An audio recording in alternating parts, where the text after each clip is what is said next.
Hi, this is my review of the Henry Copeland BlogAds article and the two Successors 2009 and 2010 articles that I'm comparing it to.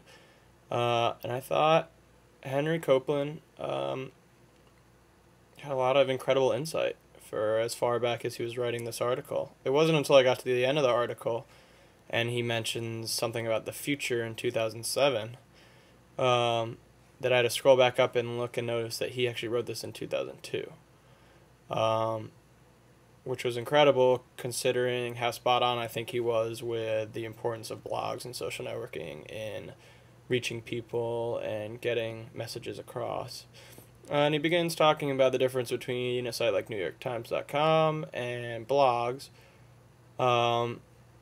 as a contest between amateurs and professionals. People writing for the love of writing without expectation or financial compensation versus private parties. And while I think in the general scope it is true that a site like NewYorkTimes.com versus a blog, if you're going to pick one out of the millions of blogs, is really going to be amateurs versus professionals. I think there's a gap that's closing.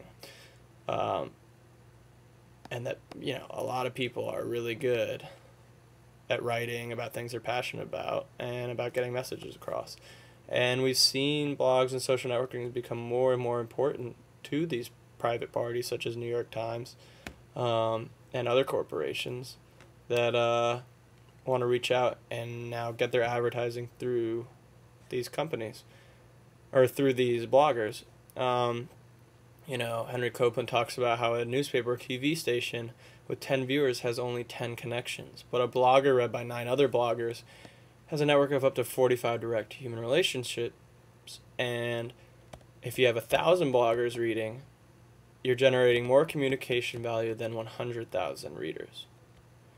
And so I wasn't really sure how he got these numbers and if they're valid, but I think the general communication here is that it's a lot more valuable online to connect to people than it is the way we've been doing it for the last,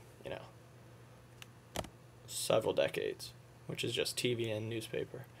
And it is true now that a lot of companies are getting into social networking. Even my dad, as a private practice doctor, their company has gotten into Twitter and Facebook themselves, which is kind of weird. I wouldn't expect, a medical private practice for radiologists to want to communicate over Facebook and Twitter. But it just shows you how far-reaching this is and how powerful it is to these companies to get involved. And one thing Henry Copeland talks about a lot is a common knowledge generator, which he says the blogosphere is this common knowledge generator, which is a dream advertising medium for innovative companies. These companies can get on these blogs or these networking sites and reach thousands and thousands and millions of viewers. And this has been a common theme throughout a lot of the past videos.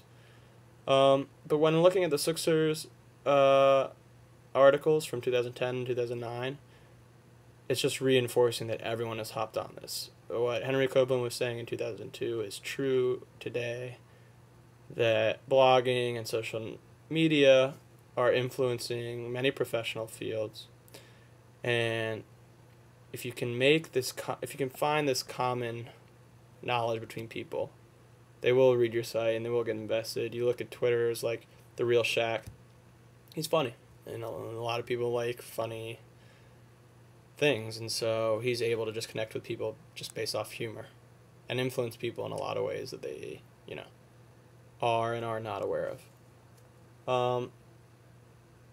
I think it's already there. I think companies are reaching out to social media because they know it can help them, and so far it's only going up and up.